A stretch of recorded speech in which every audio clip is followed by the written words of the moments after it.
Hello बच्चों, welcome to Amazon academy. A very happy learning session to all of you बच्चों। आज जो हमारा टॉपिक है डिस्कशन का वो है कॉमन एमिटर ट्रांजिस्टर। तो बच्चों let us see what we are going to discuss in this. तो बच्चों इसमें पहले हम कॉमन एमिटर ट्रांजिस्टर को देखेंगे, फिर उसकी इनपुट कैरेक्टरिस्टिक और आउटपुट कैरेक्टरिस्टिक को डिस्कस करेंगे। और कॉमन एमिटर ट्रांजिस्टर कैरेक्टरिस्टिक्स क्या हैं बच्चों, कुछ गेन फैक्टर्स उनको डिस्कस करेंगे। और common emitter transistor is amplifier, तो इसको बच्चों हमें आज डिस्कस करना है। So going on to the common emitter transistor बच्चों, this is the circuit diagram when emitter is common। और बच्चों इसमें आप ध्यान से देखें, so this is emitter, this is base and this is collector। So as you can see बच्चों, current is flowing from base to emitter, that means this is a NPN transistor, right। तो बच्चों इसमें NPN transistor का इस्तेमाल किया हुआ है। और यहाँ पे हम देखें तो emitter current is flowing like this, okay. And base current है बच्चों, इधर कलेक्टर करंट है, right. And we can also say that emitter current is nothing but the base current plus collector current for sure. अब बच्चों इसमें जो transistor है इसमें इनपुट वोल्टेज क्या है, तो इनपुट साइड बच्चों यहाँ पे बेस एमिटर साइड है। So this can be taken as delta V B E, right. And that is nothing but the input voltage. Similarly बच्चों आउटपुट जो है यहाँ पे, that is delta V C E, right. This is the output side. और यहाँ पे बच्चों हमें वोल्टेज आउटपुट वोल्टेज मिल रहा है। इस केस में बच्चों हम ये भी देख सकते हैं दैट जो जिस तरह का सर्किट है, इसमें कलेक्टर एमिटर ये जो टर्मिनल है बच्चों, that is under reverse bias, because N P N अगर है तो N is connected to positive terminal and P is connected to negative, so this is under reverse bias. तो ऑब्वियसली यहाँ पे जो रेजिस्टेंस है बच्चों वो ज़्यादा होगा, डायनामिक रेजिस्टेंस, और इसीलिए लो रेजिस्टेंस से हाई रेजिस्टेंस ट्रांसफ़र हो रहा है। और यहाँ पे भी हम देख सकते हैं दैट बेस एमिटर जो है that is under forward biasing. और बच्चों उसमें फॉरवर्ड बाइसिंग की वजह से इनपुट रेजिस्टेंस रिलेटिवली स्मॉल रहेगा। तो बच्चों ये हमें यहाँ पे ध्यान रखना है। और इसमें जो कैरेक्टरिस्टिक ग्राफ है उसको अब हम देखते हैं। तो इसमें बच्चों दो कैरेक्टरिस्टिक ग्राफ आते हैं। First is the input characteristic graph where we sketch graph between IB and VBE. Now let us see what IB is. Output input current is IB, right? So this can be taken as the input current। और बच्चों इसमें जो voltage है input side में that is VBE, right. तो उसी को हमने यहाँ पे कंसिडर भी किया है। सो बच्चों when we have to draw a graph we can think कि ये तो फॉरवर्ड बाइसिंग की ही कैरेक्टरिस्टिक ग्राफ प्लॉट करना है। तो we can think in the manner कि अगर हमें इन फॉरवर्ड बाइसिंग में कैरेक्टरिस्टिक ग्राफ ड्रॉ करना है तो it would look something like this, right. अच्छा बच्चों इसमें this will probably be the knee voltage, right, which will depend upon the material of semiconductor। और सिलिकॉन के लिए अगर हमें लिखना हो तो 0.7 भी लिख सकते हैं, राइट। अच्छा इसमें बच्चों फॉर विच इसमें आउटपुट साइड में जो वी सी ई है, राइट, आउटपुट साइड में जो वी सी ई है, तो इसको अगर हम बच्चों थोड़ा सा यहाँ पे मॉडिफाई करें, राइट, तो हमें क्या मिलेगा, लेट अस थिंक। तो बच्चों इसको हम यहाँ पे बस थोड़ा सा वी सी ई के फॉर्म में ही रहने देते हैं। डेल्टा का मतलब उसमें चेंज हो गया, तो मैं अभी के लिए इसको डेल्टा को हटा रहा हूँ। तो ये सिर्फ वी सी ई रिप्रेजेंट कर रहा है, right. That is the potential difference across collector and emitter. And similarly यहाँ वी बी का मतलब potential difference across base and emitter. तो बच्चों इसमें अब अगर हम सोचें and if I observe that on changing the value of V C E मुझे थोड़ा सा वेरिएशन मिल रहा है ग्राफ्स में। तो बच्चों ये किस टाइप का वेरिएशन हो सकता है, that is what we have to identify कि किस टाइप से ये वेरिएशंस आएंगे। सपोज सबसे नीचे वाला is corresponding to V C E one, फिर आ रहा है V C E two, and finally ये वाला जो कर्व है that is corresponding to V C E three. तो बच्चों कैसा इसमें कौन किसके करस्पॉन्डिंग होगा ये हमें देखना है। So we can think that VCE is basically giving a reverse bias on the output side। तो जितना ज़्यादा रिवर्स बायसिंग होगी बच्चों उतना ही आप बोल सकते हो कि करंट जो आईसी है वो बढ़ेगा। अब अगर करंट आईसी बढ़ा बच्चों और हमें देखना है आईबी के बारे में, राइट, तो हम ये बोल सकते हैं बच्चों कि अगर आईसी बढ़ गया आई उतना ही है तो आईबी कम होने लगेगा।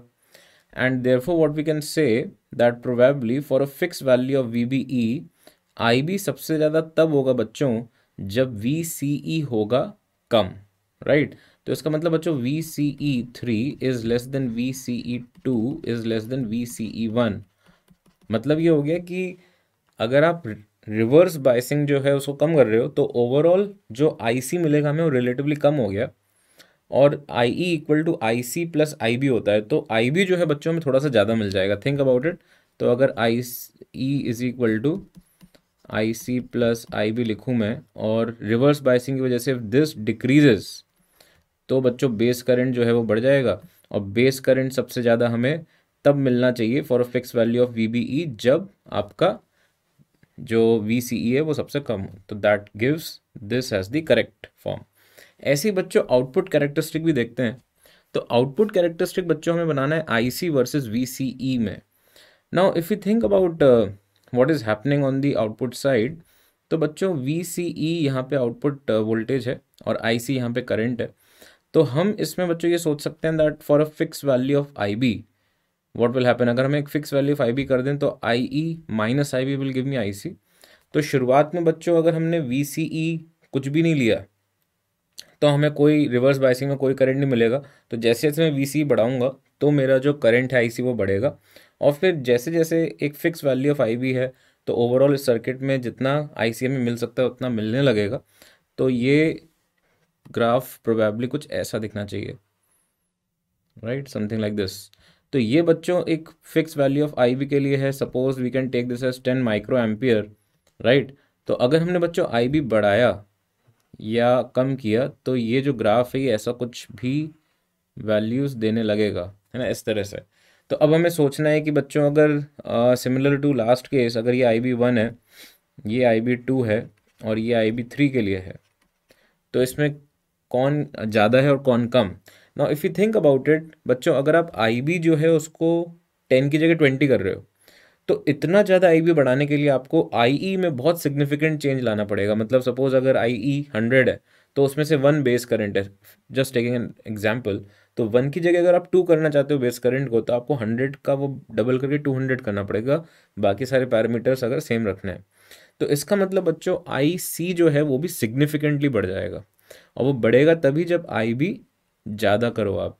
तो इसका मतलब बच्चों यहाँ पे IB3 is greater than IB2 is greater than IB1, ये सिचुएशन यहाँ पे बनती हुई दिख रही है। तो जैसे फिर से लॉजिक वही है कि जब आप IB को डबल कर रहे हो तो उसमें तभी डबल हो पाएगा जब IE डबल हो जाएगा, और IE डबल हो गया तो IC भी डबल हो गया, ठीक है। तो ये सिचुएशन बन रही है, तो इसका मतलब IB बढ़ाने पे जो IC आपका वो भी सिग्निफिकेंटली इंक्रीज हो जाएगा। तो ये इनपुट और आउटपुट कैरेक्टरिस्टिक ग्राफ को बच्चों याद रखिए, ये फिक्स ग्राफ्स हैं तो इनको हम ध्यान रखेंगे। तो अगर डायरेक्ट क्वेश्चन आता है तो you will be in a position to answer. अब बच्चों देखते हैं कुछ ट्रांजिस्टर कैरेक्टरिस्टिक्स की। तो हम 4 कैरेक्टरिस्टिक्स डिस्कस करते हैं। एक हो जाएगा बच्चों आउटपुट रेजिस्टेंस, एक हो जाएगा बच्चों इनपुट रेजिस्टेंस, एक हो जाएगा बच्चों करंट गेन, और एक हो जाएगा बच्चों वोल्टेज गेन, ठीक है। तो अब बच्चों आउटपुट रेजिस्टेंस के बारे में सोचते हैं। तो आउटपुट रेजिस्टेंस क्या होगा बच्चों यहाँ पे। नाउ आउटपुट वोल्टेज जो है, output voltage is VCE and output current is IC। तो बच्चों छोटा सा अगर चेंज मैं IC में करता हूँ तो उसके करस्पॉन्डिंग कितना चेंज आएगा VCE में, उन दोनों का रेशियो हमें क्या देगा, आउटपुट रेजिस्टेंस। तो delta VCE divided by delta IC keeping base current to be constant, right. तो बच्चों ये मानते हुए अगर इन दोनों को मैं डिवाइड करूंगा तो मुझे आउटपुट रेजिस्टेंस मिल जाएगा। सिमिलरली इनपुट में सोचे बच्चों, तो इनपुट साइड में VBE और IB है, राइट। तो small change in IB corresponding क्या चेंज लाएगा VBE में, that ratio will give you the input resistance. तो ये बच्चों हो जाएगा डिवाइडेड बाय डेल्टा IB, और ये आ जाएगा delta VBE, and we can say over here that VCE is constant, ठीक है। अच्छा बच्चों करंट गेन क्या होगा ना, आउटपुट करंट और इनपुट करंट को ध्यान से देखें तो बच्चों output current over here is IC and input current is IB। तो बच्चों यहाँ पे जो करंट गेन है वो जाएगा delta IC upon delta IB, right. और इसमें भी VCE इज कांस्टेंट। एंड बच्चों फोर्थ जो वोल्टेज गेन है वो देखें क्या होता है। तो यहाँ पे बच्चों जो वोल्टेज गेन होगा वो delta V output upon delta V input है। और बच्चों आउटपुट में अगर हम ध्यान से देखें तो करंट अगर चेंज हो रहा है डेल्टा IC तो उसके करस्पॉन्डिंग जो पोटेंशियल ड्रॉप होगा RC के अक्रॉस वो ही अफेक्ट होगा। बाकी तो बच्चों सब सेम ही है, इसमें VCC तो हम चेंज कर नहीं रहे। तो हम लिख सकते हैं कि delta V output is simply equal to IC का डेल्टा इनटू RC, राइट। और इनपुट साइड में देखें बच्चों तो इनपुट साइड में क्या हो रहा है, इनपुट साइड में अगर हम ध्यान से देखें तो delta IB into RB, right. तो ये हम लिख देते हैं यहाँ पे डेल्टा IB इंटू RB। तो ये बच्चों हो जाएगा हमारा वोल्टेज गेन। और ध्यान से अगर इसको देखेंगे रेशियो को तो delta IC upon delta IB is nothing but current gain. अगर इसको बीटा से रिप्रेजेंट कर दें तो ये beta into RC upon RB, इस तरह से भी आप इसको लिख सकते हैं। तो बच्चों इन कैरेक्टरिस्टिक कॉन्स्टेंट्स को ध्यान रखें। इसके बाद हम इसमें डिस्कस करते हैं बच्चों use of common emitter transistor as an amplifier. तो बच्चों एम्पलीफायर में हमें एक सिग्नल को एम्पलीफाई करना है।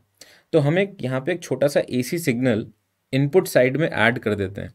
तो बच्चों ध्यान से देखिए सब सर्किट वही है, जस्ट हमने यहाँ पे एक इनपुट सिग्नल को ऐड कर दिया और आउटपुट में बच्चों हमें V आउटपुट जो है उसी में उस इनपुट सिग्नल का एम्पलीफाइड फॉर्मेट दिखने लगेगा।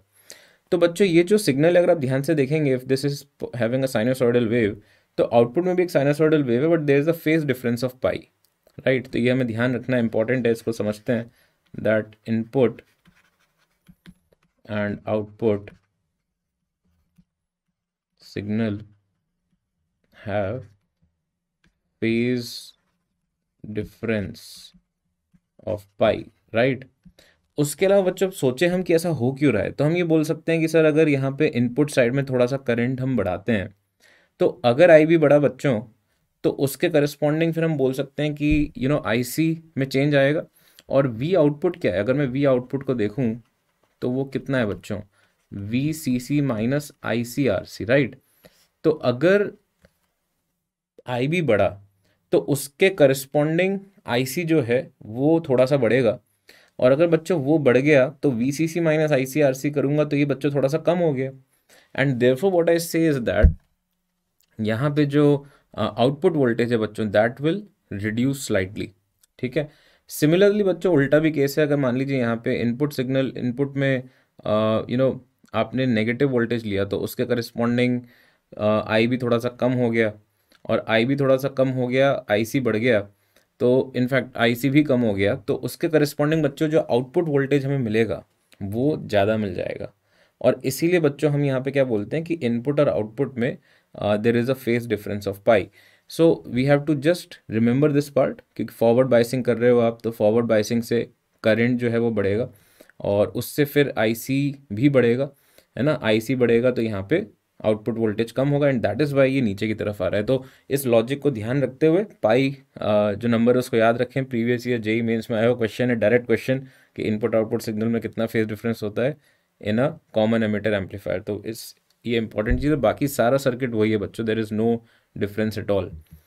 इसमें बच्चों ध्यान ये रखना एक और चीज़ कि एम्पलीफायर में ट्रांजिस्टर का कौन सा रीजन यूज़ होता है। तो जैसे आउटपुट और इनपुट में अगर एक ग्राफ बनाएं तो ये ऐसा कुछ है बच्चों, ठीक है। और ये जो बच्चों 3 रीजन्स में हम इसको तोड़ सकते हैं तो ये कुछ ऐसा है बच्चों, इस तरह से बोल सकते हो आप। और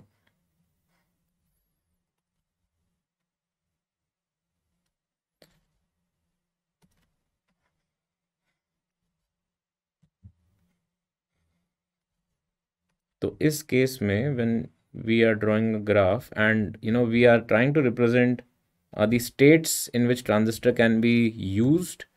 तो बच्चों ये 3 स्टेट कौन सी हैं, ये जो रीजन है पूरा यहाँ से लेके आगे तक this is called the saturation region, ठीक है, सैचुरेशन रीजन। यहाँ से यहाँ तक बच्चों होता है एक्टिव रीजन, और इधर बच्चों होता है आपका कट ऑफ रीजन। ठीक है, तो बच्चों कट ऑफ रीजन काफ़ी सिंपल सा है। Input voltage is negligible, that means वो फॉरवर्ड बाइसिंग में है ही नहीं, तो इनपुट बच्चों हो गया आपका रिवर्स बाइसिंग में, और आपका जो आउटपुट है वो भी हो गया रिवर्स बाइसिंग में, राइट। और इस केस में बच्चों एक्टिव में अपना परफेक्ट रहता है, इनपुट हो जाएगा आपका फॉरवर्ड बाइसिंग में और आउटपुट आ जाएगा आपका बच्चों रिवर्स बाइसिंग में। ठीक है, और सैचुरेशन में बच्चों इनपुट हो जाएगा आपका फॉरवर्ड बाइसिंग में और आउटपुट भी हो जाएगा फॉरवर्ड बाइसिंग में। ठीक है, इसको हम ऐसे सोच सकते हैं बच्चों, जैसे हमने पीछे इक्वेशन लिखी है ना, V C C minus I C R C. तो अगर करंट जो है बच्चों वो बहुत ज़्यादा आ गया, आई सी बहुत बढ़ा दिया आपने, क्योंकि आप बढ़ाए जा रहे हो इनपुट वोल्टेज को, तो आई सी करस्पॉन्डिंगली बढ़ गया, तो आउटपुट वोल्टेज नेग्लिजिबल आने लगेगा, और इसीलिए हम बोल देंगे कि वो ऑलमोस्ट एक फॉरवर्ड बाइस्ड डायोड की तरह बिहेव कर रहा है। और उस वक्त हम बोल देंगे बच्चों जो स्टेट है उस ट्रांजिस्टर की वो सैचुरेशन में है। एक्टिव रीजन हमारा वो रीजन हो गया जिसमें हमने इनपुट आउटपुट कैरेक्टरिस्टिक ग्राफ बनाए हैं, जिसमें हम चाहते हैं कि ट्रांजिस्टर की हम वर्किंग कराएं। तो ये बच्चों जब परफेक्ट काम करेगा, इस तरह से सिग्नल्स का आउटपुट हमें मिलेगा, और यू नो बीई जो है वो फॉरवर्ड बाइसिंग में है, सीई जो है वो रिवर्स बाइसिंग में है, तब हम बोल देंगे कि ट्रांजिस्टर एक्टिव रीजन में है। कट ऑफ में बच्चों इनपुट वोल्टेज जो है वो नी वोल्टेज के ऊपर ही नहीं जा पाया, तो अगर नी वोल्टेज के ऊपर ही नहीं जा पाया तो फॉरवर्ड अपना बाइसिंग हो ही नहीं पाएगा, परफॉर्म नहीं कर पाएगा वो। हम बोल सकते हैं कि it is under reverse biasing, है ना, तो उस केस में कोई करंट ही नहीं फ्लो करेगा ट्रांजिस्टर में, तो आपको आउटपुट में ऑलमोस्ट पूरा वीसीसी मिल जाएगा, क्योंकि आईसी नेग्लिजिबल है, because there is no current in the input side of transistor. तो बच्चों बस ध्यान रखें इसको, और थोड़ा सा ये जो मैंने लिखा है, जैसे सैचुरेशन में V output is approximately V C C, ऐसा बोल सकता हूँ मैं, है ना। कट ऑफ रीजन में बोल सकता हूँ, इनफैक्ट इस केस में तो वी आउटपुट ज़ीरो ही है in saturation. In active state, in cut off region V output is approximately equal to V C C, right. तो ये दो चीज़ें आप और ध्यान रख लें इसमें, है ना। तो कभी भी अगर इस पे कोई क्वेश्चन आता है तो आपको आइडिया रहेगा, है ना। तो एक्टिव रीजन तब होगा जब आउटपुट वोल्टेज वेरी कर रहा है जीरो और वीसीसी के बीच में। इस पे बच्चों क्वेश्चंस देखते हैं, late us see what type of questions can come. तो अभी रिसेंट एग्जाम में आया क्वेश्चन देखते हैं।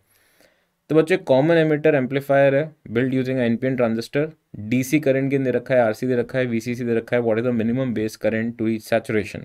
अभी जस्ट हमने डिस्कस किया कि सैचुरेशन का मतलब कि आउटपुट वोल्टेज जीरो हो। Now let us see what is the output voltage. तो बच्चों आउटपुट वोल्टेज हो गया V C C minus I C R C, और वो ज़ीरो है। तो बच्चों आई सी हो गया हमारे पास V C C divide by R C, तो V C C is 10, R C is 1000, तो ये हो गया बच्चों 0.01 एम्प्स, राइट। अब वो मिनिमम बेस करंट पूछ रहा है बच्चों, और करंट गेन डीसी दे रखा है। तो बच्चों 250 हो गया हमारे पास I C divided by I B, right.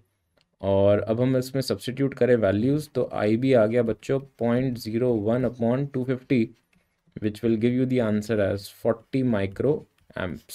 So this is the answer, right. तो आपको फॉर्मूले पता होने चाहिए और फंडा पता होना चाहिए बच्चों, तो आप बड़ी इजीली इसमें क्वेश्चंस सॉल्व कर सकते हो। जो हमने डिस्कशन किया उसको ध्यान रखें। एक और क्वेश्चन देखते हैं बच्चों। एक पीएनपी ट्रांजिस्टर है which is used in a common emitter mode, a change of 40 microampere in the base current, मतलब delta IB is 40 microampere, brings a change of 2 milliampere in the collector current, delta IC हो गया 2 milliampere, and change कितना है base emitter में, तो delta VBE is 0.04। तो आपको बच्चों बताना है इनपुट रेजिस्टेंस।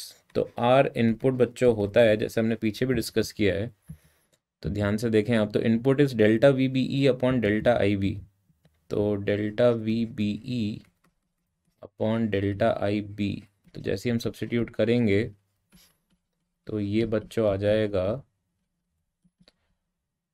4 × 10⁴ डिवाइड बाय 40, तो ये आ गया बच्चों 1000 ओम। प्लीज़ चेक करें 1 किलो ओम, राइट। सिमिलरली बच्चों बेस करंट एम्पलीफिकेशन फैक्टर, तो इसमें बच्चों बीटा पूछा है, तो ये हो जाएगा बच्चों हमारे पास delta I C divided by delta I B. और अगर हम इसको निकालने की कोशिश करें, दोनों चीज़ें गिवन है, 2 इंटू 10⁻³ डिवाइडेड बाय 40 इंटू 10⁻�6। तो ये आ जाएगा बच्चों हमारे पास 2 into 10⁻³ divided by 40, that is 100 divide by 2, और we can give the answer as 50। So I hope this is fine. Yes, ठीक है। तो बच्चों ये हमारे इस क्वेश्चन के आंसर्स हो गए, और आई होप बच्चों आपको ये कॉमन एमिटर ट्रांजिस्टर समझ में आया होगा। इसके जो सर्किट्स मैंने आपको बताए हैं वो ध्यान ही रख लीजिए, स्टैंडर्ड सर्किट्स हैं, और इनके ऊपर बेस्ड जो चीज़ें हैं, कॉमन एमिटर ही हमारे सिलेबस में भी है, और उसको बच्चों जो जो चीज़ें हमने डिस्कस की हैं उसके बेसिस पे आप क्वेश्चंस को ट्राई करिए, and also make sure to revise it, क्योंकि ये भूल जाते हैं कई बार अगर हम उसको गो थ्रू नहीं करते हैं। सो बच्चों, happy learning, all the very best, and bye bye. For detailed videos, daily practice problems and live chat, visit academy.amazon.in or download the app.